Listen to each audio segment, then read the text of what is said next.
Si tu as écouté la présentation de la semaine dernière, eh bien, tu sais que dans cette saison 3, on aborde les livres de la Bible, celle-ci étant comme une bibliothèque. Et le premier livre des Écritures saintes, c'est le livre de la Genèse. Genèse signifie origine ou alors naissance.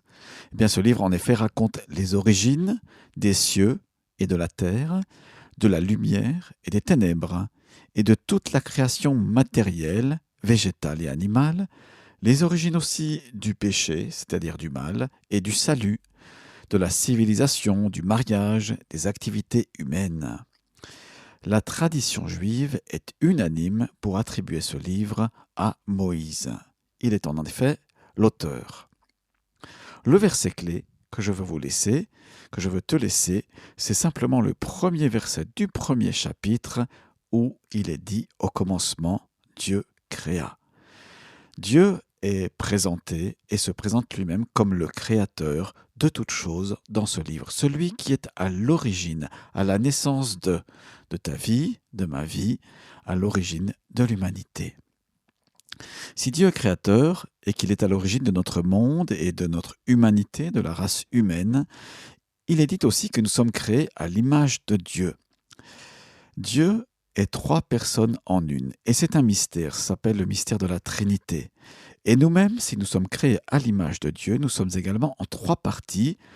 J'ai un esprit, j'ai une âme, et je vis dans un corps. Et pourtant nous sommes un, chacun de nous est une personne à la fois, mais tripartite. Dieu est Père, Fils et Saint-Esprit, et les trois sont à l'œuvre dans le livre de la Genèse. Nous sommes une part, chacun pour notre part, de la sagesse et de l'intelligence de Dieu. Il les a placés au-dedans de nous. C'est pour ça que les uns et les autres, nous pouvons être créatifs dans différents domaines. Nous sommes des milliards depuis le début de l'humanité, et pourtant nous sommes tous différents. Cela montre la sagesse infiniment variée de Dieu.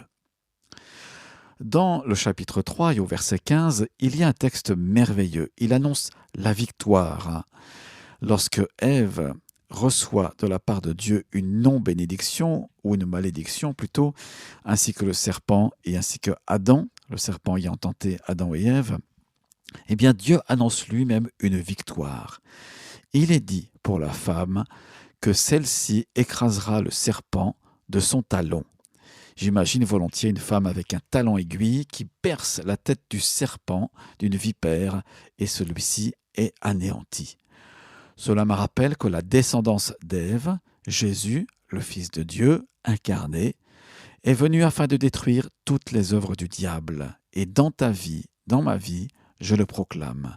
Jésus-Christ étant descendant d'Ève, physiquement parlant, et à la croix, il a gagné la bataille sur la mort, et celui qui en avait le pouvoir, c'est-à-dire le diable. Qu'est-ce que cela signifie pour toi et pour moi? Eh bien, lorsque les forces du mal s'acharnent à détruire, à voler, alors le Fils de Dieu se tient à ses côtés et il te rappelle sa victoire. Et lui seul peut te donner d'être ainsi victorieux. C'est une dimension spirituelle dans laquelle tu peux te tenir de manière définitive. Cela se fait pratiquement en priant et en utilisant le nom de Jésus-Christ. Ce livre de la Genèse est aussi un appel. C'est un appel qui nous donne une belle vue d'ensemble du plan divin pour l'humanité. Un Éden était réservé pour l'homme, mais il n'en a pas voulu. Quel dommage!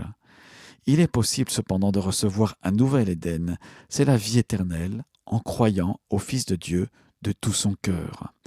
Le sacrifice de Jésus nous recouvre et nous permet d'être purs devant Dieu et dans notre conscience. Et c'est à toi de le recevoir. Voilà, cher ami, c'était ma présentation du livre de la Genèse. Je t'invite à lire et à parcourir ces 50 chapitres. Tu en découvriras l'origine de l'humanité, l'origine d'Israël également. Tu découvriras aussi que Dieu se plaît à prophétiser à travers les patriarches. Et tu verras avec Abraham toute la perspective que Dieu a pour la création d'Israël, pour la création de l'humanité, d'une génération qui a confiance en Dieu pour recevoir une pleine bénédiction, Voilà, je te souhaite le meilleur, bonne lecture et à la prochaine fois. Ciao ciao.